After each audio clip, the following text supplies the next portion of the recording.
sand is pouring from a pipe at the rate of 12 centimetre cube पर second.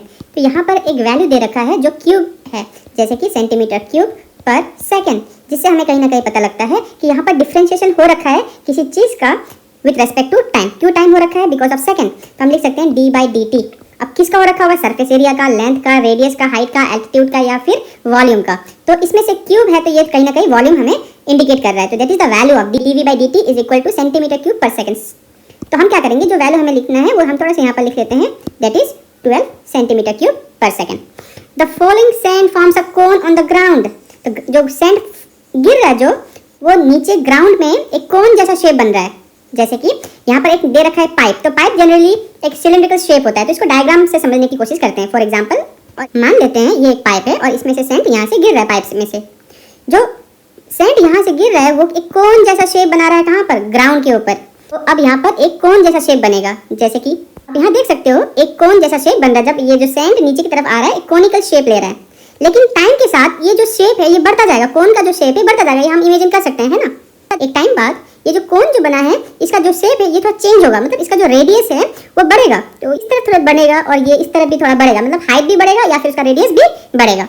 मान लेते हैं एक टाइम के बाद वो इतना बड़ा हो गया, तो देख सकते हैं कि पुराने जो शेप थे उसके मुकाबले रेडियस अब बढ़ गया है, हाइट भी बढ़ चुका है। तो कहीं ना कहीं रेडियस का बढ़ना और हाइट का बढ़ना दोनों साइड बाय साइड हो रहे हैं यहाँ पर। और कुछ देर के बाद ये हाइट और बढ़ेगा और रेडियस और बढ़ेगा। मींस अगर हम यहाँ से मानते हैं रेडियस अब r हो चुका है, पहले भी r था लेकिन हम जस्ट मान के चल रहे हैं, अब हाइट हम h मान के चल रहे हैं। क्लियर? तो क्योंकि पहले स्टार्टिंग में छोटा सा कोन बन रहा था, टाइम टू टाइम वो कोन बढ़ता जा रहा था। अब जब कोन बढ़ रहा है इसका मतलब रेडियस भी बढ़ रहा है और हाइट भी बढ़ रहा है एक टाइम के साथ, है ना।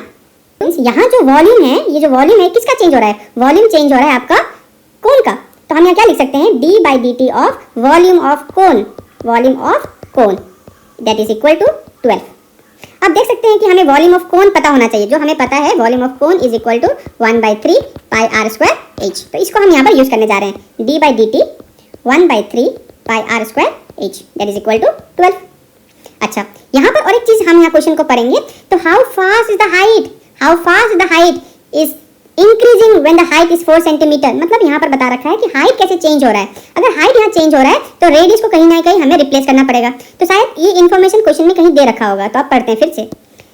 On the ground in such A way the height of the cone is always 1/6 of the radius. That means वो जैसे भी बड़ा हो रहा है, जैसे रेडियस बड़ा हो रहा है, हाइट भी उसके रेस्पेक्ट में ही बड़ा हो रहा है। जैसे कि यहाँ बता रखा है कि height of the cone, that is height of the cone is मतलब equal sign is always 1/6। 1/6 means 1/6 of किसका? रेडियस का। तो यहाँ से हमें दो चीज मिलते हैं, इधर हम h को रिप्लेस कर सकते हैं या फिर r को रिप्लेस कर सकते हैं। लेकिन हमें पूछा गया है how fast is the height, means height चाहिए, हाइट को पूछा गया है तो हम r को रिप्लेस करेंगे। तो इस इक्वेशन में से r को अगर हम रिप्लेस करना चाहें तो यहाँ से r की वैल्यू आ रहा है हमें 6 टाइम्स ऑफ h।